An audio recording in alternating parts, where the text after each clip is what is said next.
Welcome to the GK objective biology channel. बहुत ही important topic for today's discussion और आपका नीट पॉइंट ऑफ व्यू से 100% उस सेक्शन से क्वेश्चन जरूर आता है। हम उसमें करेंगे bio active molecules, enzymes and chemicals.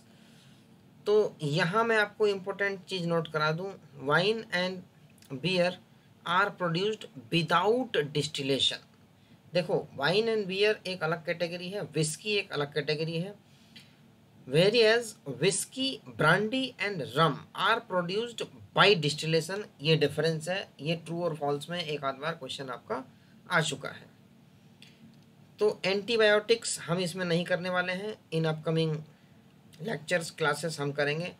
हम यहाँ पे डिस्कस करने वाले हैं chemicals, enzymes and other bioactive molecules. 100% question सिर्फ इस पैराग्राफ से निकल के जरूर आता है, बिना इसके क्वेश्चन बनता ही नहीं। तो लाइन बाय लाइन हमें पढ़ना है। और मैंने देखा आप आजकल ये मैचिंग टाइप में आने लग गया है, मैच करने वाला। तो microbes are also used for commercial and industrial production of certain chemicals like organic acids, alcohols and enzymes. तो अब यहाँ से हमारा इंपॉर्टेंट लाइन शुरू होने वाली है। एग्जाम्पल्स ऑफ एसिड प्रोड्यूसर्स क्या है? एस्परजिलस नाइजर, ये क्या है? It is a fungus. और यहाँ भी पॉइंट फंसता है, whether it is a fungus, it is a bacterium और इट इज ए ईस्ट, क्या है वो भी आपको याद करना। So it is a fungus. तो एस्परजिलस नाइजर ये ऑर्गेनिज्म हो गया, it is a fungus. Product क्या बन रहा है? Citric acid. फिर आपका Acetobacter aceti, it is N bacterium. ये क्या है? ये बैक्टीरिया है ऑफ एसिटिक एसिड। प्रोडक्ट क्या है? Acetic acid. फिर आपका क्लॉस्ट्रीडियम ब्यूटाइलिकम, ये क्या है? Bacteria of butylic acid. फिर आपका लैक्टोबैसिलस, ये भी एक बैक्टीरिया है ऑफ लैक्टिक एसिड। पॉइंट कहाँ फंस रहा है? एस्परजिलस नाइजर में। ये क्या है? It is an fungus. ये आपको पॉइंट ध्यान रखना है। Yeast Saccharomyces cerevisiae is used for commercial production of ethanol. ये जितने भी आपके हैंड सैनिटाइजर आए हैं, ऑल आर इथेनॉलिक प्रोडक्ट्स। तो ये सोचो कि इथेनॉल, और आपका इसके बाद wine, beer, whisky, all are ethanolic products. तो there is huge requirement of ethanol. तो ये कहाँ से आ रहा है? It is from an yeast, that is Saccharomyces cerevisiae. तो microbes are also used for production of enzymes. अब तक हम क्या देख रहे थे? या तो हम एसिड का देख रहे थे, हमने देखा इथेनॉल का, अब हम एंजाइम्स पे आएंगे।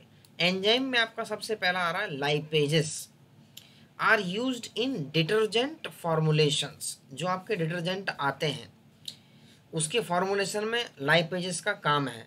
क्योंकि लाइपेजेस क्या है? जैसे ऑयली सब्सटेंस, अगर मान लो हमारा जो मैल होता है, दैट इज जो गंदगी होती है, दैट इज ऑयली सब्सटेंस। और ऑयली सब्सटेंस को डिग्रेड कौन करेगा? Lipases. They act upon the fatty molecules. तो लाइपेजेस का कहाँ यूज है? In detergent formulations and are helpful in removing oily stains from the laundry. बिल्कुल क्लियर है। You must have noticed that bottled fruit juices, जो आपके packed bottled juice आ रहे हैं, brought from the market, are clear as compare to those made at home. अगर आप घर में किसी फ्रूट का जूस निकालो तो उसमें बहुत सारे फाइबर्स और बहुत सारे मटेरियल्स, ऑर्गेनिक मटेरियल्स आ जाते हैं। लेकिन आप बॉटल्ड जूस लाओ तो बिल्कुल प्लेन रहता है। Why? This is because the bottled juices are clarified by the use of pectinases. कौन सा एंजाइम लगता है यहाँ पे? पेक्टिनेसेस एंड प्रोटीएसेस, दोनों एंजाइम है। फिर आपके बाद इसके बाद आ चुका है बायोएक्टिव मॉलिक्यूल्स।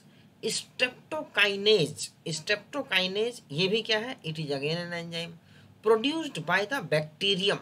अब यहाँ पे क्या है? ये bacterium streptococcus and modified by genetic engineering. देखो, अगर raw product produced by the bacterium streptococcus is non functional but it has to be genetically modified. वो आपका जेनेटिकली मॉडिफाई होने के बाद ही एक्टिव बनेगा। Is used as a clot buster for removing clots from the blood vessels of patient who have undergone myocardial infarction leading to the heart attack.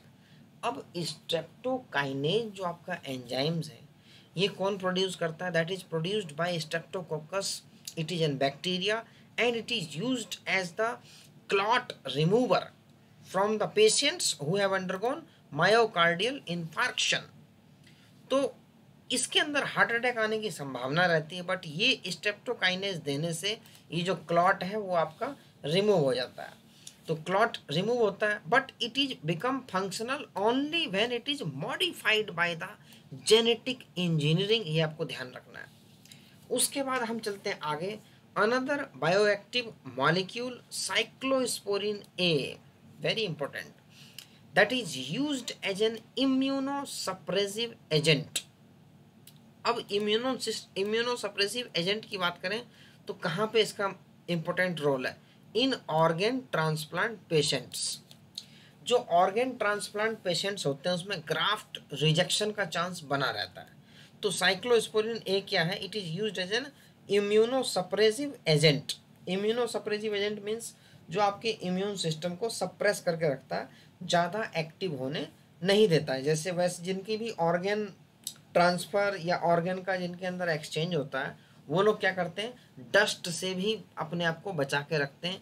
They always wear the mask to prevent the entry of dust particle because that may cause the immune system to become active. उसके बाद आपके एक next आ रहा है, ये देखो, जो आपका साइक्लोस्पोरिन ए है ये बनता कहाँ से? Is produced by an fungus trichoderma polysporum, ये आपको ध्यान रखना है। ये कहाँ से आ रहा है? फंगस से। प्रोडक्ट क्या है? Cyclosporin A. बना कौन रहा है? Trichoderma polysporum. उसके बाद एक नया प्रोडक्ट आ चुका है, that is statins, produced by the yeast Monascus purpureus, have been commercialized as blood cholesterol lowering agent। जो आपका स्टैटिन है, it lowers the blood cholesterol level. अगर मान लो आपके ब्लड में कोलेस्ट्रॉल का लेवल हाई हो गया, then that is also one of the problem of heart attack and blood के सर्कुलेशन में थोड़ी बहुत दिक्कत आ सकती है। कोलेस्ट्रॉल बेसिकली क्या करता है कि प्लाक्स बना देता है आपके जो ब्लड वेसल्स के अंदर, इट में कॉज ब्लॉकेजेस। तो स्टैटिन क्या है? Is acting as a blood cholesterol lowering agent. अब ये इसका जो मैकेनिज्म है स्टैटिन का, इसका मैकेनिज्म है it acts by competitive inhibiting the enzyme responsible for the synthesis of cholesterol. अब स्टैटिन आपका काम कैसे करता है? ये उस एंजाइम के साथ इनहिबिशन करता है that is responsible for the synthesis of cholesterol. और इनहिबिशन में भी कॉम्पिटिटिव, नॉन कॉम्पिटिटिव बहुत सारे टाइप्स होते हैं।